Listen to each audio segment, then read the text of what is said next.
Hello, everyone. This is Tom Fox. I'd like to welcome you to Compliance Into the Weeds, a podcast where, with Matt Kelly, the coolest guy in compliance, founder and editor of Radical Compliance, we take a deep dive into the weeds of a compliance or compliance-related topic. Before I get to this week's topic, as you know, the Compliance Podcast Network is always on the lookout for new podcasts. Have you ever wanted to start a podcast but didn't know how? Well, if you've thought about it, please take a listen to this week's sponsor, One Stone Creative. If you are enjoying this show, you might enjoy hosting your own. As an expert in your field, you have skills, knowledge, and insight that can help you expand your practice, meet new people, and create amazing content to share with the world. In as little as 2 hours a week, you can dramatically change how you promote, fill, and position your business. And One Stone Creative can show you how. Learn more at onestonecreative.net. In this podcast, Matt and I take a deep dive into a recent blog post he wrote entitled What CPB Tells Us About Subcultures. We take a look at the Customs and Border Protection Facebook group, which had posts replete with racist, sexist, and misogynist comments about immigrants, migrants, and Democratic politicians. We use it as an exploration of subgroups and subcultures within an organization. And as our want with Into the Weeds, we take a deep dive into Metcalfe's Law, which explains the power of a network, i.e. subculture within an organization. It's a fascinating exploration of a case literally torn from the headlines, but has huge implications for the compliance practitioner around the groups within your organization. I know you will find it useful. Compliance Into the Weeds is a production of the Compliance Podcast Network and a proud member of C-Suite Radio. Hello, everyone. This is Tom Fox, back again with Matt Kelly, the coolest guy in compliance, for another episode. Today, Matt is on the opposite coast today, taking some time off, well-earned time off, I should say, to record a podcast with me, but on a very topical matter. So, Matt, first of all, welcome, and tell everyone where you're at today. So, hello, Tom, from lovely Anaheim, California, where I am attending the Institute of Internal Auditors International Conference. I think there are about 2,500 people here from around the world, and I'll be here for some of the week and then be vacationing on the Pacific Coast somewhere for the rest of the week, and hopefully avoiding earthquakes, which have not yet happened here today. But we still have a few hours left in the day, so who knows? I was going to say the day's still early. Yeah. So, Matt, you wrote a very interesting blog post last week about some, frankly, very disturbing information that came out about the U.S. Customs and Border Protection, a group of employees who had a subgroup, or rather a subgroup of employees who had a Facebook group that had some pretty nasty posts. Literally from about migrants, about people who supported immigrants, about what they do, the work they do. And you detailed a little of that, but you had a much broader picture to paint with this story. So you want to pick it up from there? Yeah, sure. I think probably most people are at least acquainted with the broad contours of this, that the CPB was discovered to have a private Facebook group with roughly 9,500 members in it. It has since come out that there's at least one other private Facebook group along similar lines here. I assume the vast majority of members of these private groups are current or former CPB employees. They're posting some very nasty racist and misogynist and anti-democratic party material, smears mostly. There's no question that this material is offensive, but what really intrigued me was the fact that we have this subculture existing right under the nose of the CPB. And it, again, since I wrote that post last week, it has come out that perhaps CPB leadership knew about this Facebook group for many years. But, we've all seen this before, either at our organizations or at others, where the big corporate headquarters, like the Customs and Border Patrol website, has all this lofty language. CPB actually says on its website, integrity is our cornerstone. We're guided by the highest ethical and moral principles, yada, yada. That's the culture we want. Well, No, it's not, because clearly the group shows there's this subculture festering right underneath the leadership's nose that is not at all ethical, not at all integrity. It is racist posts about migrants, misogynist posts about Alexandria Ocasio-Cortez and various other Democratic politicians, all sorts of very ugly crap that is existing in the CPB. So there's this subculture that exists, powered by social media, and that's the threat that compliance officers, I think, should be considering generally, because how often have we seen a company talk about its lofty culture, but there is this subculture in some part, and what's going on in the subculture is really antithetical to everything that the big executives at the C level are talking about on their websites or with investors or the public or anything like that. And yet it's baloney, because you can see that in the subculture, which in this case was outed and documented by this private Facebook group that became exposed in the news. So here we are. Matt, certainly in the corporations I've worked, most employees were well aware of the individual employees who may have been known for engaging in sexual harassment, who may have been known for business practices that, if not sharp-elbowed, certainly went right up to the ethical line, if not stepped over. Those types of situations, is that really what this is, multiplied by a group, or is this really something else? I would kind of say it's something else, because it is not as if a subculture within a large organization is new. It's not news. We've always had these, and I even would say that subcultures are not really a problem that you can eradicate. They're more like a chronic illness that the company has to somehow manage. And you can do that through a couple of different things, and we'll continue the medical metaphor here. You can have a corporate lifestyle choice, such as good, healthy living, about strong focus on ethical standards. You could have regular medication against subcultures, such as employee satisfaction surveys, let you know how bad your subculture problem may or may not be. You can even take disciplinary measures and whatnot. But the fact is, subcultures are always going to be with us. What really intrigued me was the social media dimension to this, that really is giving employees a new way to ignore all of the other measures the company might take to try and reduce the prevalence or the influence of that subculture. If we can just isolate it over here, if we can document it and find it and work against it, maybe we can beat it back. That sounds really good in theory, but in practice, I think social media is giving employees these new avenues to exist beyond whatever culture you're trying to impress upon them. And the subculture is just like, it's festering under your nose, and social media drives it. It's something I think that is unique to how social media works. And that's really the much more pernicious and new emerging threat that ethics and compliance officers have to think about. Matt, for any first-time listeners to this podcast, I just want to remind them the name of this podcast is Compliance Into the Weeds, because we do take a deep dive into the weeds and we geek out. Usually it's around a formula or some other mathematical equation, but this week we're going to geek out over something you've identified as Metcalfe's Law. You want to tell us about what Metcalfe's Law is, why you find it to be so important, and how it really relates directly to this story? So this is fascinating, and anybody who has ever spent any time specifically in networking technology, you might have heard of Metcalfe's Law. It's named after a technology and networking pioneer named Robert Metcalfe. Back in the 1970s and 1980, he came up with it, where Bob Metcalfe, by the way, who is still alive, he lives in Boston, semi-retired. I've met him several times. He's a very nice guy. He invented the Ethernet. So the Ethernet cables that jack into your Wi-Fi routers or your old computers, somebody had to invent it. It was him. Metcalfe came up with a metric to measure the strength of a network. And he said that the power of a network is not equal to the number of members in that network. It's actually equal to the square of those members, since every new member can talk to every other member. So now think about what that means. Let's say you have 5 members in your network. Well, the square of that would be 25. That is as strong as this network is. Like, people might wonder, well, 25 what?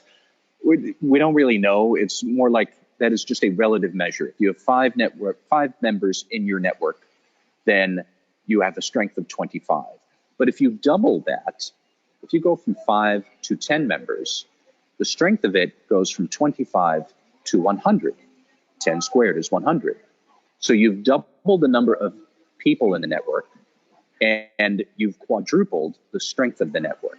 So the point of it is that even with a relatively small number of new people coming into a network, it can get really, really powerful because they can all talk to each other. Now, this is where it gets spooky, is as I said, Bob Metcalfe invented Metcalfe's Law in 1980. And at the time, he was thinking more in terms of devices that are connected to each other. So phones and fax machines, computers, all this stuff. And it makes intuitive sense. But he couldn't actually prove the strength of this law because he didn't have any data to do it. And it wasn't until social media came along in the mid-2000s, people started to realize what he's saying about the strength of networks for devices, that must also be true for networks of people, like we're starting to see in Friendster and then Facebook and then Twitter and all of these other things. Again, nobody disputed the idea that networks increase exponentially. It makes sense, but nobody could prove it until 2013 when Bob Metcalfe actually proved it with validated data that his law is correct. And he used Facebook data to do it. So 33 years before he actually proved this law and used Facebook, 33 years before that, he said that this is probably the way networks operate. There's a math behind it. And my point in explaining all of this, and I promise we're going to get back to social networks and corporate culture in a moment, everybody, is that there's a mathematical nature to why social networks are so powerful and why social media is so powerful. But because of that, that is why a subculture existing on social media becomes so powerful. You know, how many times have we sat around saying, how did so many people become involved in this? How has it taken root so deeply? How did this spread so swiftly? Because there is a mathematical nature to how social media works that drives the strength of a network. That's true whether it's computers, it's true whether it's people. And that is the sort of threat that we're up against as we're trying to fight subcultures. Well, if they're using social media to develop themselves, they're like, it's subcultures on steroids, and it's going to be really hard to fight this. I'm not necessarily sure I have all the good answers, but we have to understand just how dangerous this problem is, because it's really dangerous, as Bob Metcalfe gamed out 30 years ago, and then he proved just a couple of years from today. Matt, in addition to the dangerous nature of this power that you've articulated, there's some other impediments to the compliance functionary, the compliance officer, or even a corporation taking action against these subcultures. Do you want to kind of walk us through those? Well, yeah, there's a bunch here that even if you have this social media echo chamber that comes out of nowhere, suddenly swoops up half your employees, now they're all talking to each other, and you can't really hold them accountable because they're existing in their own echo chamber, and that's the threat. Well, then you want to say, we're going to have a policy that there's no more private networks. You can't have these. That is some sort of workplace policy violation. You're on dangerously thin ice if you want to try to do that. The National Labor Relations Board has said that Facebook groups can be protected speech if employees in those groups are somehow acting as some sort of concerted effort to discuss workplace conditions. You're allowed to do that under the National Labor Relations Act. I think that you could probably say the Trump administration is trying to weaken some of those protections around private communications that the Obama administration put forth. And clearly, if there's a Facebook group that exists not really to talk about workplace conditions, but to talk about how much you really detest a certain type of ethnicity, that's probably not protected. You probably could try and take an action against these members of this private Facebook group, but it's going to be very fact specific. And I don't know that many companies could make a blanket statement saying, you can't participate in Facebook groups about the company, or you can't belong to any social network that talks about workplace conditions or what you do on the job. Basically, yes, employees can do that. There have been case law where employees have been allowed to complain in private on Facebook about conditions they don't like. And here we are. So, I don't necessarily know that we've got an easy policy solution to say we're going to block all these social networks. Never mind the fact that how are you going to find this private network if nobody tells you about it? Facebook has very recently done this pivot where its whole strategy, Mark Zuckerberg says, is now about fostering more private communications. Well, that plays exactly into what these CPB employees wanted to do. They wanted to create their own subculture where they can talk freely and good ethical standards be damned. If social media is going to be the tool that they're using, and one of the most powerful social media companies on the planet says that's our strategy to make money, is we're going to enable these things. And the law is not necessarily clear on how much a company could or could not police against these statements being made here. If you're a compliance officer trying to figure this out, you don't have an easy path to figure out what to do. And that's where we are. Matt, I'm not sure I feel any better about this situation after recording this podcast with you. It seems like this really the power of Metcalfe's law and the power of social networks amplifying not only messages, if we look at corporations' reputational issues, but here with the power of just an invidious message can really work to not just harm, but actually destroy a culture you're trying to foster. I would say so. I mean, think about how swiftly CPB, which frankly did not have a stellar reputation before this news came out, think about how swiftly people now have really become very cynical about what CPB is doing. This agency has 20,000 employees. 9,500 of them are part of that private Facebook group we've been talking about. So that's nearly half of them. There's certainly this fundamental dynamic about the strength of networks and how strong they can be so quickly that they can exist beyond the reach of ethics and compliance officers trying to curtail them. The law is not, like I said, not necessarily on our side. One other point that I might want to bring up is Facebook is one type of private networking group that is beyond the reach of most companies, but there are others out there that are more within your reach. So Glassdoor.com really is essentially a sort of quasi-open group where people can log on to complain about or praise or say whatever they want about their company. They can do it anonymously. You, the compliance officer, you, the HR person, you could join that group on Glassdoor. You can see what they say. You might be able to respond to them. Blind.com is another where Blind is more private than Glassdoor, but is not as closed and hidden as Facebook.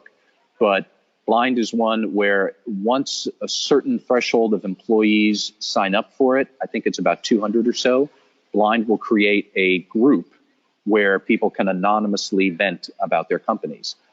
You could join that, and other members would not necessarily know that it's you, the HR or compliance person. They would just know that it is group person, I don't know, number 584 out of 1,000. You can see what's being said. You might be able to try and influence it. You might not. It's hard to say. But there are some businesses that are trying to monetize being a bit more public with these groups, but still give the groups a place to vent, as opposed to Facebook, where you can really have a group that is festering under a rock and finally somebody tips it over and all sorts of crap scurries out into the sunlight. That is exactly what we saw with CPB last week. So, like I said, Tom, I agree with you. This is not necessarily a good news story. This is an emergent fact of life for corporations, but it's worth thinking about just how dangerous this threat is of subcultures on the steroids of social media. It's really going to be hard to police against it, but compliance officers do need to know what the enemy is that they're up against, and that's what I was trying to get at with my post. Well, Matt, I think this is a story we're going to continue to follow. We've had at least 2 or 3 around the events at the border, and I think we're going to have quite a bit more as well. for better or worse, I think you are right, Tom. Hello, everyone. This is Tom Fox again. I'd like to thank you for listening to this episode of Compliance Into the Weeds. We're going to link to Matt's blog post in the show notes, so you should check it out for more information on the subculture at the CPB, as well as Metcalfe's Law. If you want any more information, you can email Matt directly at mkelly@radicalcompliance.com. You can email me at tfox@tfoxlaw.com. Compliance Into the Weeds is a production of the Compliance Podcast Network and now a proud member of C-Suite Radio.